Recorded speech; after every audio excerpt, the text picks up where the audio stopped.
Happiness and peace are possible. Every 24-hour day is a tremendous gift to us. So we all should learn to live in a way that makes joy and happiness possible. We can do. Practice the technique called Happy Morning.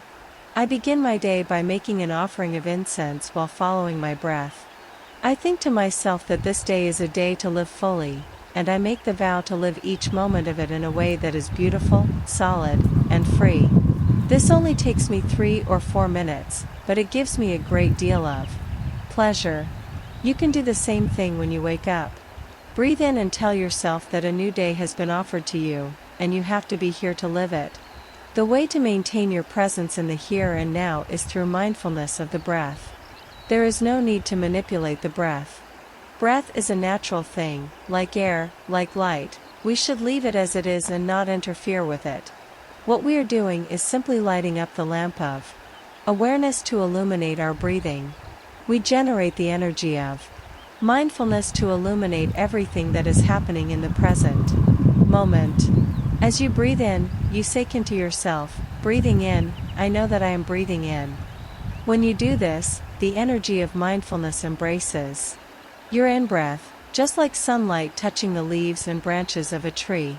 The light of mindfulness is content just to be there and embrace the breath, without doing it any violence, without intervening directly. As you breathe out, you can gently say, breathing out, I know that I am breathing out. Buddhist practice is based on non-violence and non-dualism. You don't have to struggle with your breath. You don't have to struggle with your body, or with your hate, or with your anger. Treat your in-breath and out breath tenderly, non-violently, as you would treat a flower. Later you will be able to do the same thing with your physical body, treating it with gentleness, respect, non-violence, and tenderness. When you are dealing with pain, with a moment of irritation, or with a bout of anger, you can learn to treat them in the same way. Do not fight against pain, do not fight against irritation or jealousy. Embrace them with great tenderness, as though you were embracing a little baby. Your anger is yourself, and you should not be violent toward it. The same thing goes for all of your emotions. So we begin with the breath. Be non-violent with your breathing. Be tender with it. Respect it, and let it be as it is. You breathe in, there's an in-breath, that's all. If the in-breath is short, let it be short.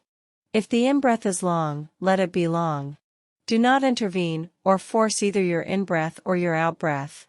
It's like looking at a flower, letting it be as it is, mindful of the fact that it is there, a kind of miracle. See the flower as it is. See the breath as it is. We let the flower be as it is, and we should not do violence to our breath either. Then we move to the physical body. In practicing sitting and walking meditation, in practicing total relaxation, you embrace your physical body with the energy of mindfulness, with great tenderness and non-violence. This is the practice of true love in relation to your body. In Buddhist meditation, you do not turn yourself into a battlefield, with good fighting against evil. Both sides belong to you, the good and the evil. Evil can be transformed into good, and vice versa. They are completely organic things. If you look deeply at a flower, at its freshness and its beauty, you will see that there is also compost in it, made of garbage. The gardener had the skill to transform this garbage into compost, and with this compost, he made a flower grow. Flowers and garbage are both organic in nature. So looking deeply into the nature of a flower, you can see the presence of the compost and the garbage. The flower is also going to turn into garbage, but don't be afraid. You are a gardener, and you have in your hands the power to transform garbage into flowers, into fruit, into vegetables. You don't throw anything away, because you are not afraid of garbage. Your hands are capable of transforming it into flowers, or lettuce, or cucumbers. The same thing is true of your happiness and your sorrow. Sorrow, fear, and depression are all a kind of garbage. These bits of garbage are part of real life, and we must look deeply into their nature. You can practice in order to turn these bits of garbage into flowers. It is not only your love that is organic, your hate is, too. So you should not throw anything out.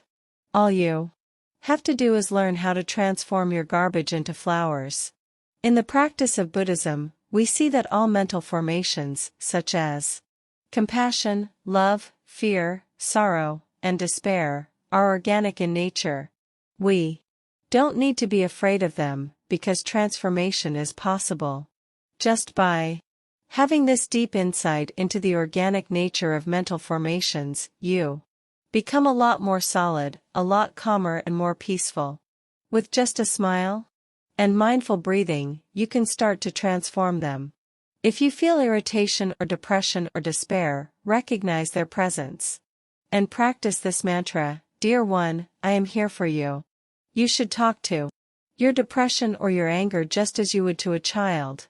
You embrace it tenderly with the energy of mindfulness and say, Dear One, I know you are there, and I am going to take care of you, just as you would with your crying baby. There is no discrimination or dualism here, because compassion and love are you, but anger is too.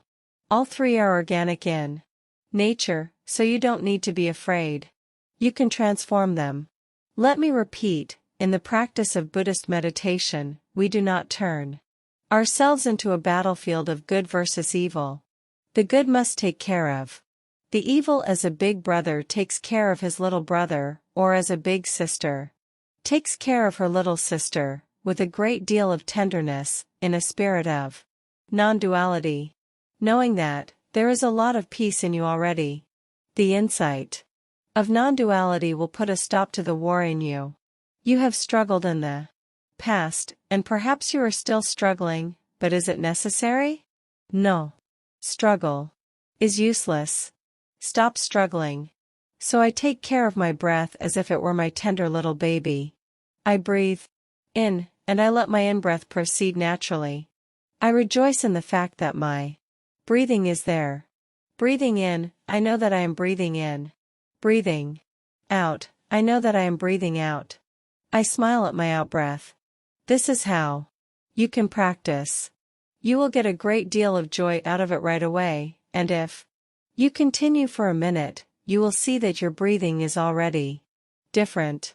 After a minute of practicing breathing mindfully, without discrimination, the quality of your breathing improves. It becomes calmer, longer, and the gentleness and harmony generated by your breathing penetrates into your body and into your mental formations. Try to breathe in this way when you experience joy. For example, when you are looking at a sunset and are in contact with the beauty of nature. Practice mindful breathing. Touch deeply the beauty that is before you. I am breathing in, what happiness. I am breathing out, the sunset is lovely. Continue that way for a few minutes. You respect your in-breath, your out-breath, your physical body, and your mental formations. The in-breath moves inward, the out-breath moves outward. In and out. It's child's play, but it provides a great deal of happiness. During the time you are doing it, there is no tension at all. You are here for life, and if you are here for life, life will be here for you. It's simple. The first miracle brought about by mindfulness is your own presence, your real presence. With this energy dwelling in you, you become completely alive. When the energy of mindfulness is dwelling in you, Buddha is dwelling in you. The energy of mindfulness is the energy of Buddha. It is the equivalent of the Holy Spirit. We must practice resurrection, and this is an everyday practice. With an in-breath, you bring your mind back to your body. In this way you become alive in the here and now. Joy, peace, and happiness are possible. You have an appointment with life, an appointment that is in the here and now.